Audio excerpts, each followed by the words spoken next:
time day. Then we have a shotgun on Tuesday. We have a shotgun on Saturday, 2 days in the morning. We have tea times on Thursday, and we have tea times on Sunday. That's 2 days of tea times, 2 days of shotgun, and 3 days of league play. That takes care of the week. So, you know, unless you can come up with a couple extra days in the week, you know, let me know. I would appreciate it. Really like to know. Thanks.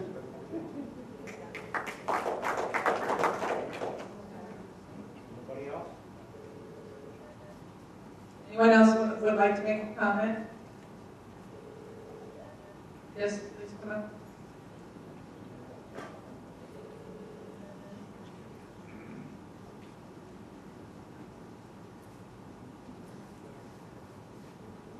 My name is Jim Grainer, and I live in here at the time, which is all that's necessary for me. A little closer to the mic, Okay. please, Jim. My main thing was listening to everything. Everybody has good ideas. The problem I have is this morning I played here, and I'm playing now here more because the price is equitable as far as I'm concerned. For $2 more a day, I'm glad to play here instead of someplace else. My problem come with today, we were playing in the shotgun, which we don't necessarily love getting up that early in the morning, but we did play, and we had our 8 o'clock, and we were on 5B. Now, but for the people who aren't familiar, you have, every hole has a foursome playing golf.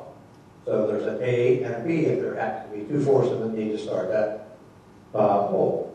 Well, today we went out as 5B. We started on 5, and there was no A, which to me says somebody broke that tee time and everything else. Somebody took away what somebody else may have wanted to use. But now I want to know, are those people charged for not showing up? Or can we just book our tee time whenever we want? If we're available, fine. If we're not, we're not. It was just, to me, it just seemed unfair that somebody may have wanted that tee time, that tee time was booked but not used. Well, thank you. Thank you.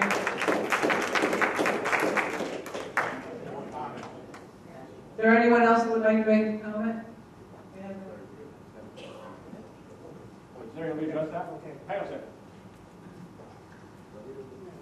We weren't going to address questions, but since that is directly a question, Kevin's in the room, he's just going to tell you what we're going to do. We're going to stop that. Actually, I'm glad you asked me that question. You haven't been home and got your email for today? I actually sent one out today in regards to just what you talked about. I was talking with Bill about it. We have a problem with some no-shows, okay? The way the Chelsea system works, I've been working with Larry with it for a couple of days.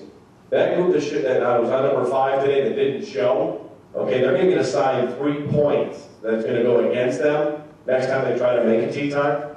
So what we're doing is, for people that don't show up, we're not penalizing them financially, but when it comes busy time and your group or you particularly don't show up multiple times, when your name gets thrown in the hat to pull out a tee time and you get these points associated against you, you will not get tee times, okay? There's no penalty yet. I don't know how we can do it financially to do it, but in terms of that person now trying to make a tee time for the following Thursday, all 4 of those guys have now been assigned 3 points. The next time they try to make a tee time, whether it be for next Thursday or what have you, if the golf course is busy and they have a whole bunch of points accumulated against them, the chance of them getting a tee time next time is slim. Okay? And that's going to happen all winter long. Basically is what's going to happen. Okay? Thank you. There was someone else that had a question? Comments? I'm sorry, comments? No? Okay. Are we finished? Okay. Thank you. Board will now discuss the process to be followed. The board will now discuss the process to be followed at the October 6th board meeting. Again, this meeting is not designed to discuss the substance of the amenities analysis and decisions that will be made. The amenities task group, which consists of myself, Janice, Vernon Benedetti, and Bob Ferris, along with the assistant general manager, is recommending to the board that we follow this general process. Well, we may refine this somewhat. But next week, the first discussion will be We'll discuss, obviously, the amenities analysis itself. We will also have a report from a group of board members. There were 3 board members that went out. I think that was Val, Janice, and Rhonda, and Bill Berthold. Just went out and visited 2 other communities, visited the general managers, in some cases, some of their board members at Timber Pine and Timber Green. Those visits were conducted about 2 weeks ago. So we'll have a brief report from that group, and then we will then have also we'll have a proposal recommendation from the general manager to consider. So those are the 3 things that we recommend. I think we need to get a little more specific about anything that within the reports you want to discuss. I know that at least 1 or 2 board members have mentioned to me that we need to get more specific. There are a lot of recommendations in there. Frankly, a lot of the recommendations are operational in nature and are not necessarily in all cases things that the board is going to make decisions about. I think a great deal of things in there are operational. So I will open it up to the board to discuss what I have just mentioned. Again, the process will be we'll discuss the report itself or parts thereof. We will then get a report from the group conducting the visits, and we'll consider recommendations from the general manager. Can I make a clarification?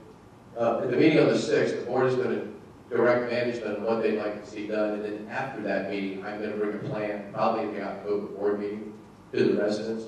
I'll do it on the internet or whatever, a plan of what we're going to do it specifically, like changes in golf range, what the board has decided to recommend as far as the minimum.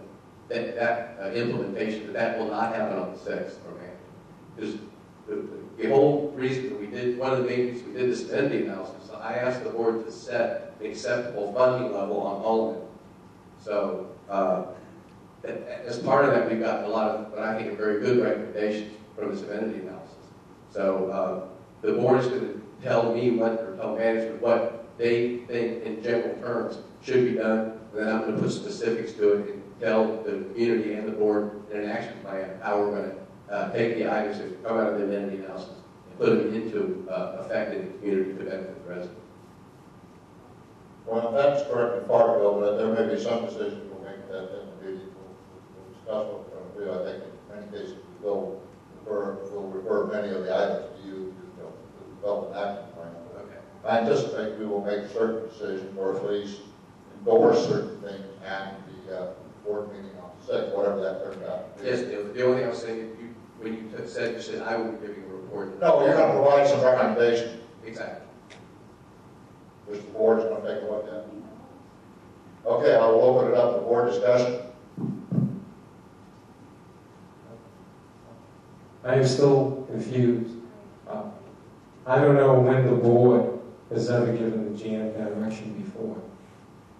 And I don't see myself giving the GM direction in the future either. Understand? The board does not direct the GM. The board establishes policy.